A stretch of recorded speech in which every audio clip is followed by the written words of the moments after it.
Hello, you are listening to an episode of Trade Talks, a podcast about the economics of trade policy.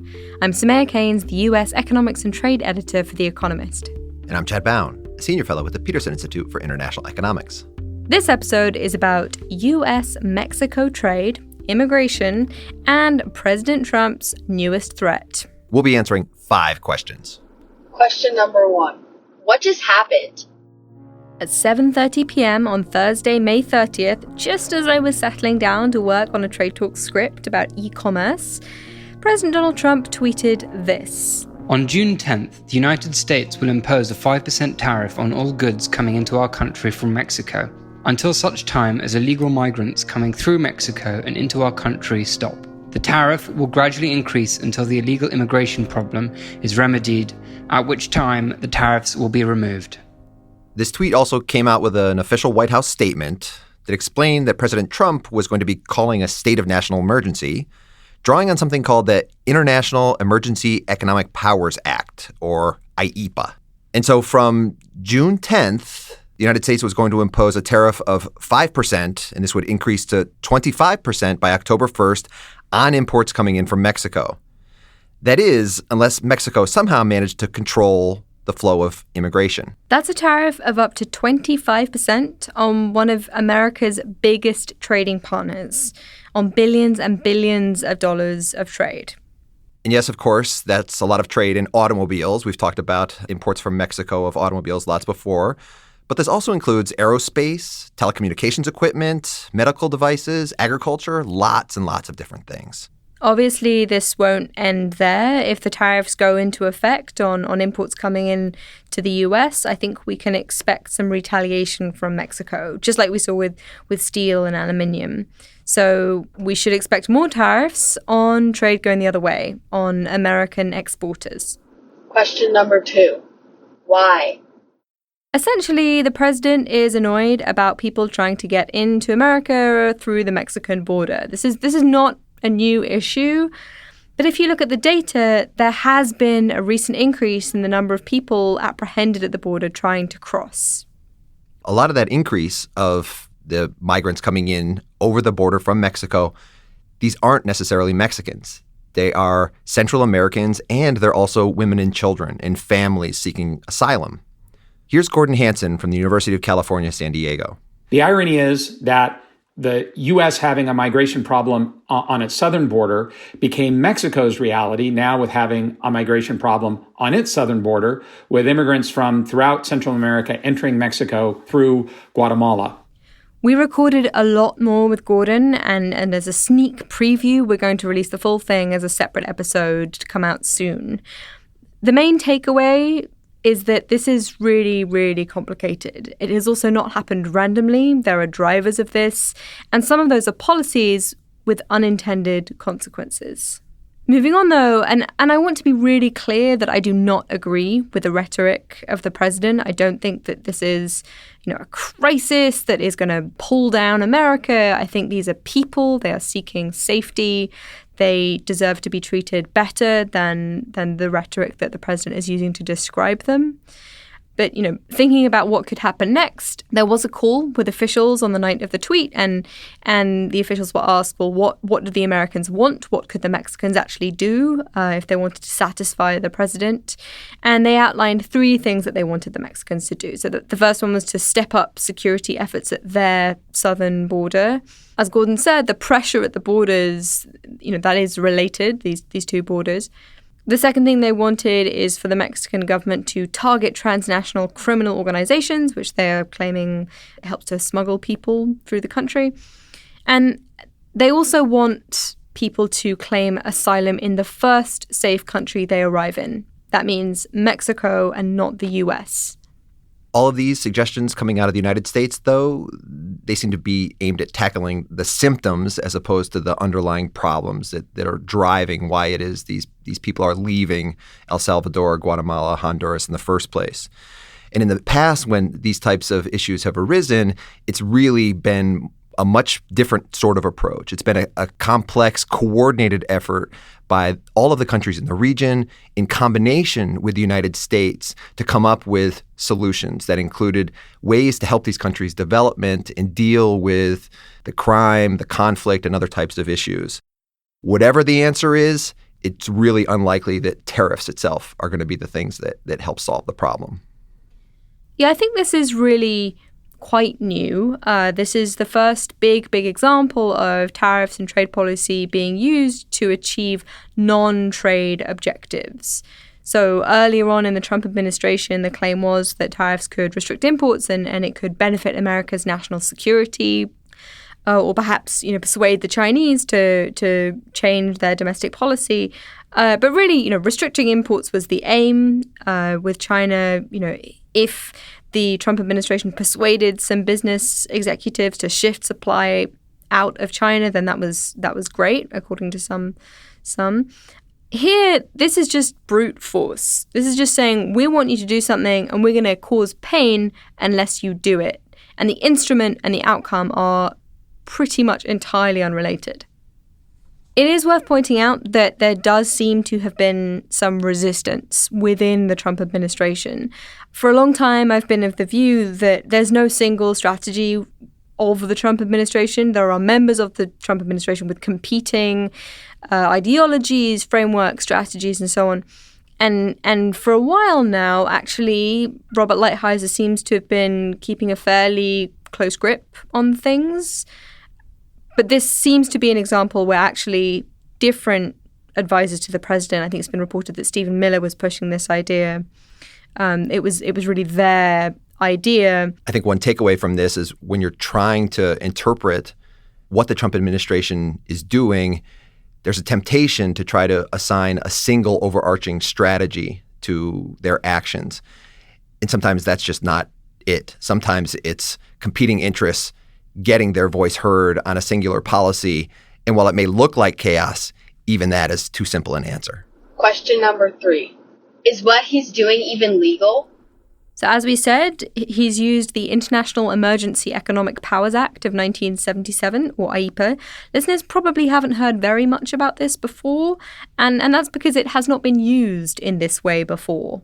Something does feel a bit iffy about it. Essentially, the Constitution grants the power to set tariffs and trade policy to Congress. The president isn't supposed to be able to just randomly whack up tariffs whenever he wants. But there have been these laws that over time have delegated certain specific powers to the president. My Peterson Institute colleague, Gary Huffbauer, has written about this, and he actually wrote a large piece explaining how President Trump might use this IEPA law long before President Trump was actually elected back in 2016. Gary's argument, and Gary is actually a trained lawyer, and we're just pretending to be one here. But his argument is that the courts might allow a president to impose tariffs under this act. Historically, the courts in the United States have given the president latitude to determine for himself what is a national emergency. And this IEPA law has language saying things like, the president may investigate, regulate, or prohibit any transactions in foreign exchange. So the argument might be that tariffs are a form of regulation and imports are a transaction in foreign exchange. And so those might satisfy the criteria to allow the president to actually impose tariffs under this law. There are some folks out there who are skeptical. Jennifer Hillman of Georgetown University and friend of the podcast, she was saying that IEPA doesn't actually specifically mention duties or import restrictions, whereas the other laws that the Trump administration has been using to impose tariffs, they do. I heard from John Murphy of the U.S. Chamber of Commerce, and he said that it was early days, but the chamber is examining all legal options. So it seems highly likely that this will be challenged in the courts. Kelly Myman-Hock at McLarty Associates told me that using IEPA was like one of those old laws in, the old US South where public dancing was prohibited, but no one enforced it. And then some conservative preacher moves to town and then enforces it and says, you can't dance. And then everyone is just stunned that anyone ever outlawed dancing in the first place. I like it. Imports are like dancing. And of course, another potential path here is Congress could step in and rewrite the law to try to take the power away from the president. But doing so would require a veto-proof majority in the Senate that is currently controlled by the Republican Party. So it seems really unlikely that's going to happen, especially sometime before June 10th, when these first sets of tariffs would be scheduled to go on. There's obviously the question of whether this is permissible under the rules of the World Trade Organization, but I think we're beyond that now. Presumably, if there was a challenge, the US would say it was protecting its national security. I don't know, nothing matters anymore. Question number 4. What does this mean for the US and Mexico? My hot take is that if you have a tariff of between 5 and 25% on trade flows, trade is going to go down.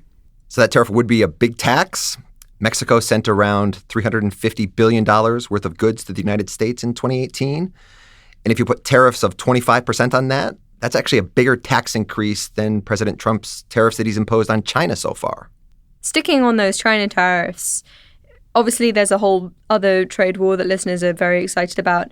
Michele Rutter of the World Bank sent me an analysis that he'd done with some colleagues, which suggested that Mexico might have been getting some of the benefits of trade diversion from the US-China trade war. So businesses saying, China's looking a bit dicey with all these tariffs, why don't we switch to Mexico?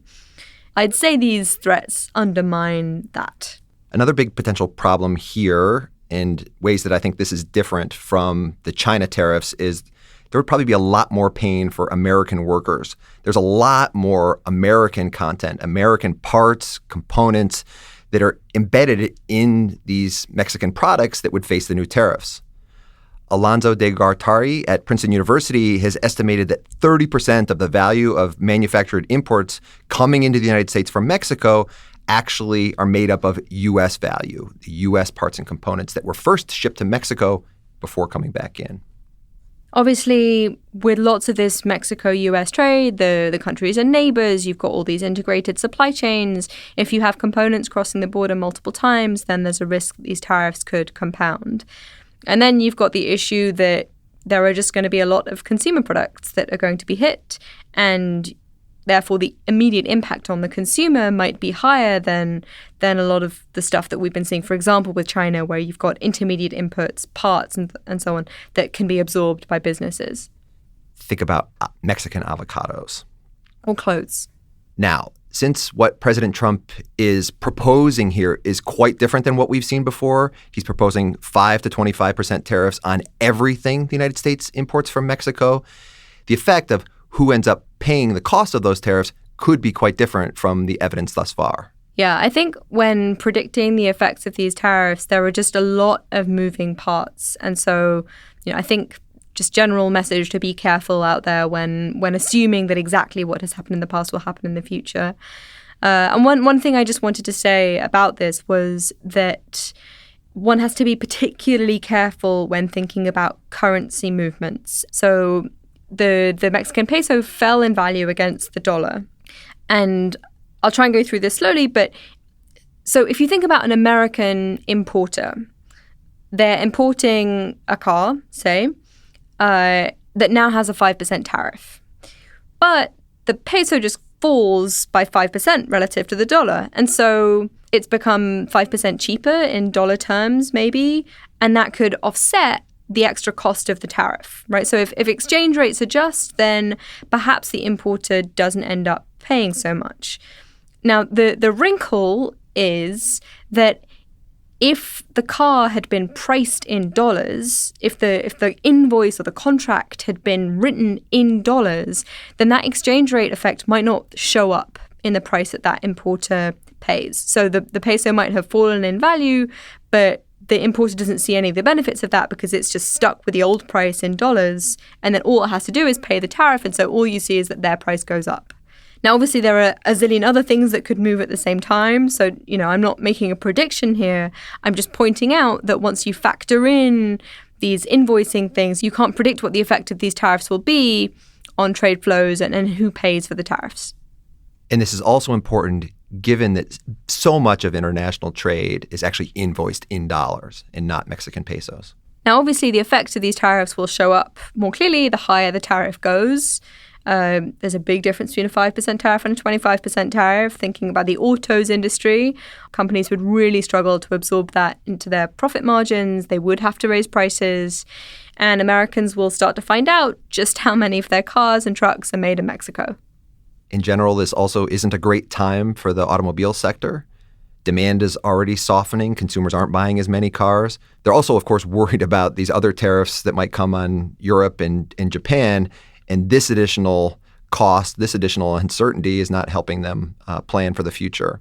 And obviously a word on how important this is for Mexico. Trade is really important for the Mexican economy. Exports are more than a third of Mexican GDP, and 80% of their exports go to the United States. Back in the US, this could hurt confidence. That seems to be the biggest risk to the US economy that people are talking about. The idea is that all this trade war stuff could terrify businesses. They could hold off investments. They could stop producing as much. Maybe they could stop hiring so many people. And that could have sort of spillover effects, knock-on effects, and drag other bits of the economy down. If you look at lots of financial indicators, it just looks like people are kind of scared right now. Investors really don't seem to like the tariffs. The direct hit to the U.S. economy would probably show up in places that are particularly reliant on trade with Mexico. So some communities in Texas, areas where the auto industry is tied in through parts and components in Michigan in the upper Midwest. There are certainly companies, workers that would be affected by this. So while the overall American economy, the impact might be relatively small, there certainly would be certain areas that would be directly impacted. Now, obviously, the big uncertainty is what all this means for the USMCA. Embarrassingly, both the Americans and also the Mexicans sent the deal to their, legislatures for initial approval. There hadn't been formal votes yet, but, this was supposed to be the day that you went forward in terms of getting the USMCA ratified. Doesn't seem like there'd be much point in trying to get that deal through if you've suddenly got 25% tariffs on all imports coming in from Mexico into the US. Question number 5. What does this mean for the rest of the world? One important thing is it looks like this latest policy announcement confirms that President Trump does indeed like tariffs. He really is a tariff man. I think my immediate takeaway is that this really undermines Robert Lighthizer when he's trying to negotiate anything. It's fairly obvious that he can't offer a promise that his country will stick to whatever he negotiates. That makes it really difficult for him to negotiate anything with the EU, with Japan. What's the point of making concessions if the Americans are just going to go back on their promises?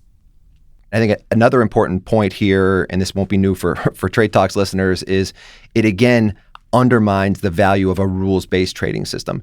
President Trump threatening to whack tariffs on Mexico for some reason unrelated to trade just opens up this possibility for any other country out there to do the same thing.